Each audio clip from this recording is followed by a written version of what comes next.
También le recuerdo que le hemos estado dando seguimiento a estos sismos que se han, que se han presentado en la zona de Chalco. Le recuerdo que hay algunos de 3.8 a 4 grados en la escala de Richter y es por eso que esta tarde le damos la bienvenida a Daniel Salazar. Él es presidente de la Fundación de Desarrollo Sustentable AC. Daniel Salazar, muy buenas tardes. Muy buenas tardes, un gusto saludarles. Daniel Salazar, pues comenzar a preguntarte, tú que eres especialista en estos temas de el agua y en estas situaciones que además sabemos de buena fuente que las has seguido, incluso las visitas anteriores aquí a esta mesa de trabajo de ABC, nos presentabas algunas fotografías de grietas precisamente de esta zona. Es correcto, ahora que la temporada de lluvia comienza a intensificarse, es de esperarse que las grietas aparezcan en diferentes zonas de la cuenca de México, particularmente en la zona oriente, como es el caso de Iztapalapa, de Milpa Alta, de Tláhuac, posiblemente de Xochimilco, y en municipios como Los Reyes, Nezahualcóyotl, Chalco, Valle de Chalco, Amecameca, entre otros. Y fundamentalmente es porque con la extracción del agua el suelo se va compactando, se va consolidando y vienen los hundimientos que en algunas zonas son diferenciados. Y para el caso de Chalco, el hundimiento o la compactación del suelo está siendo muy abrupta. Y por eso estos microsismos que se han presentado 6 en los últimos 15 días, de magnitudes entre 3.4 y 3.5 grados, que no son muy fuertes, pero que al ser muy superficiales están generando una sensación de una mayor intensidad. La profundidad de estos sismos es entre 2 y 5 kilómetros, solo uno de ellos estuvo a una profundidad de 14 kilómetros, según la información proporcionada por el Servicio Psicológico Nacional. Daniel Salazar, a la redacción del periódico El Punto Crítico y también a estos teléfonos de ABC Radio, hemos recibido llamadas de gente que está preocupada, particularmente la gente de Chalco. ¿Tienen que preocuparse o realmente esto es algo natural o de qué estamos hablando? Sí hay razón para preocuparse. El acuífero de Chalco Amecameca es uno de los 7 acuíferos que integran la cuenca de México. De los 7, 4 están sobreexplotados, y de los 4, el de Chalco Ameca es el menos sobreexplotado.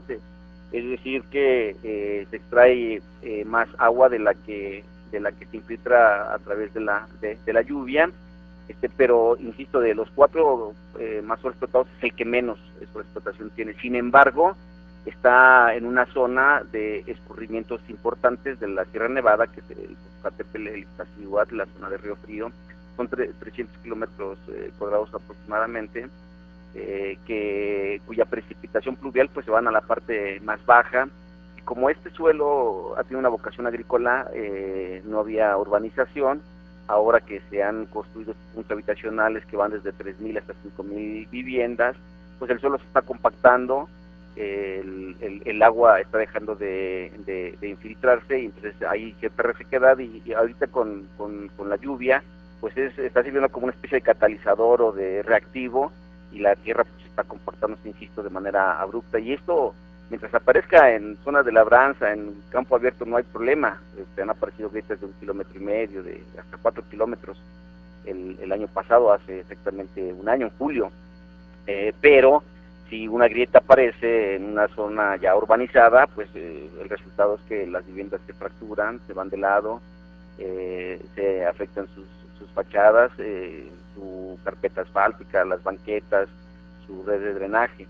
Entonces sí hay razón para preocuparse, pero particularmente me parece que los vecinos de esta zona debiesen organizadamente solicitar a sus autoridades municipales y estatales pues dictámenes técnicos. Esto no es nuevo, hace por lo menos hay un antecedente del 2009 cuando una grieta fracturó un conjunto habitacional que estaba en proceso de construcción, y uno esperaría que lo hubieran detenido. No, continuaron con la construcción y ahora está habitado. Desde entonces me parece que las autoridades debieron haber puesto cartas en el asunto, y haber dado seguimiento con investigadores. La Universidad Autónoma del Estado de México tiene expertos, la Universidad Autónoma Metropolitana inclusive tiene un grupo de investigadores académicos científicos que están en la zona de esta cuenca, que han estado trabajando durante muchos años y que bien podrían poner el acento en donde en este momento hay un riesgo inminente, porque además hay unidades habitacionales que se construyeron en el cauce de un río de temporada o de una barranca, y entonces ahí hay un riesgo adicional.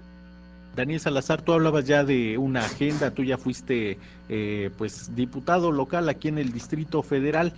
Pues el problema del agua, del abastecimiento del agua y la sobreexplotación, como tú bien lo dices, como lo comentas, no es nuevo. Sin embargo, pues para las agendas del Distrito Federal y para las agendas del Estado de México, pues a veces están en segundo o en tercer término. Desde tu perspectiva, ¿cuáles serían las acciones que deberían de tomar en conjunto el gobierno del Estado de México y el del Distrito Federal? El primer elemento es que cuando la sexta legislatura entre en funciones y el doctor Mancera funja como jefe de gobierno, inmediatamente tender los puentes para la coordinación metropolitana, y entonces tener programas y una política pública metropolitana, regional, inclusive ya lo ha mencionado el doctor Mancera, y en el caso de la Asamblea Legislativa, pues una agenda legislativa, porque hay que legislar y hay que tratar de que las leyes de aguas de ambas entidades pues converjan hacia un punto específico, que es el aprovechamiento del agua de lluvia.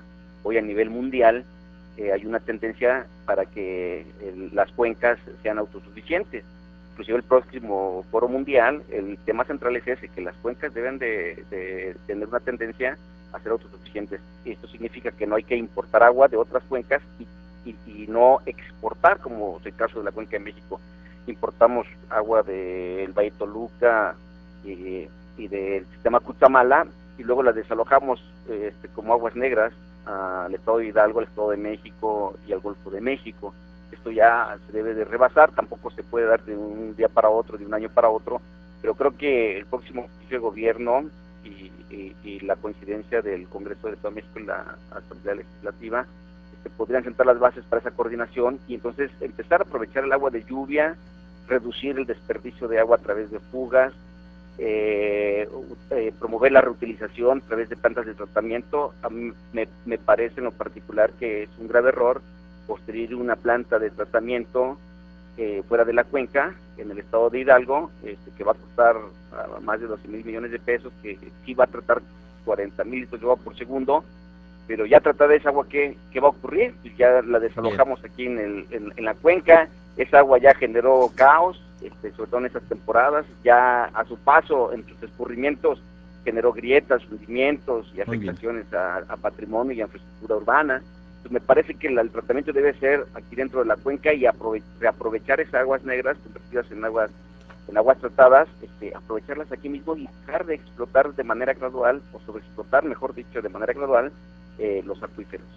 Muy bien, pues es un tema al que los legisladores no le pueden ya dar la espalda. Por otro lado, el problema de los encharcamientos y las inundaciones en el Distrito Federal se deben, entre otro, al hundimiento que la ciudad registra de manera continua cada año, aseguró la directora general del Sistema Nacional de Protección Civil, Laura Gursa. ¿Qué opinión te merece esto? Es correcto, hay diversas causas por las que se generan las inundaciones. A veces es la falla de los equipos electromecánicos por falta de luz, por alguna falla, de pronto cae un rayo y entonces se descomponen los equipos. En ocasiones es la basura, hay un porcentaje significativo de encharcamientos e inundaciones que tienen que ver con la basura, y ahí los ciudadanos tenemos que jugar un papel fundamental, ser responsables. Y la otra es esta que acabas de mencionar, un hundimiento de 40 centímetros en una zona como el aeropuerto, como por ejemplo la colonia Moctezuma, o en el caso de Iztapalapa, la zona de Cabeza de Juárez o la zona del Salado. En un año se hunde 40 centímetros, entonces es un drenaje que tenía una pendiente en un sentido, que te invierte, y entonces en lugar de sacar te la devuelve, y entonces tienes que hacer todo un proyecto para rectificar drenajes. Te tardas un año en volver a atender un drenaje, le pones un equipo de bombeo, te funciona 2 o 3 años, quizás 5, y a los 5 ya tienes otra vez el problema, quizás de manera más grave. Y entonces es jugar como al gato y al ratón, resuelves su problema en un lado, pero ya te brinca en otro lado, y pasan los años, y donde ya le habías resuelto te vuelve a ocurrir.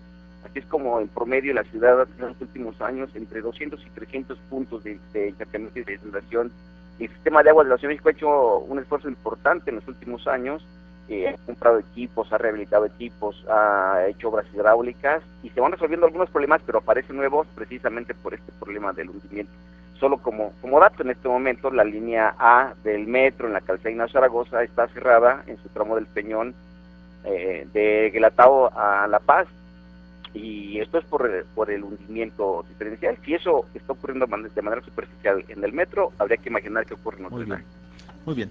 Pues sí, efectivamente, Daniel Salazar te saluda, Rafael González. Ya hay algunas llamaditas del público aquí con respecto al tema que estamos tratando. Dice Fernando Cáceres de Amecameca, Estado de México: por la noche se escuchan explosiones en las faldas del volcán y hay especialistas que aseguran que los temblores son por esas explosiones. ¿Qué opina? Y dice Ignacio Bermúdez también, desde Chalco, Estado de México: también se ve regular para evitar más construcciones, pues las unidades creadas impiden el escurrimiento del agua. En lo primero, el sistema o el Servicio Sismológico Nacional tiene un monitoreo muy puntual y sus registros establecen que estos sismos del 8, 9, 14 y 15 de julio no están vinculados al volcán Popocatépetl. El propio CENAPRED también ha dado la misma opinión.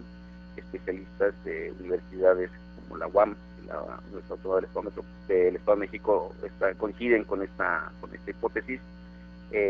Sin embargo, me parece que para no errar y no fallar, porque de por medio está mucho, estamos hablando de entre Valle de Chalco, Solidaridad, municipio de Chalco y Amecameca, de poco más de 700,000 personas. Para no errar, se debería de estar ya monitoreando ex profeso la zona, con sismógrafos y con especialistas que empiecen a llevar un registro y entonces confirmar la hipótesis de que no están vinculados estos microsismos con el volcán, o de confirmarse, pues de tomar las medidas necesarias. El Popocatépetl en sí mismo está hace muchos años ya monitoreado por el CENAPRED, y entiendo que hasta ahorita que no hay una vinculación con otro. Es claro que de madrugada, cuando todo está silencio, las explosiones del volcán, estas exhalaciones, como se le conocen, obviamente son más, se escuchan más intensas, se escuchan más ruidosas, y entonces para un morador es difícil distinguir si es solo un tema del volcán o si es algo en el subsuelo, en el Valle de Chalco. Muy bien, Daniel Salazar, muchísimas gracias por esta información. Vamos a seguir en contacto contigo más adelante para darle puntual seguimiento a esta información. Muchas gracias. Al contrario, con todo gusto podemos estar compartiendo con ustedes la información. Es Daniel Salazar, él es presidente de la Fundación de Desarrollo Sustentable AC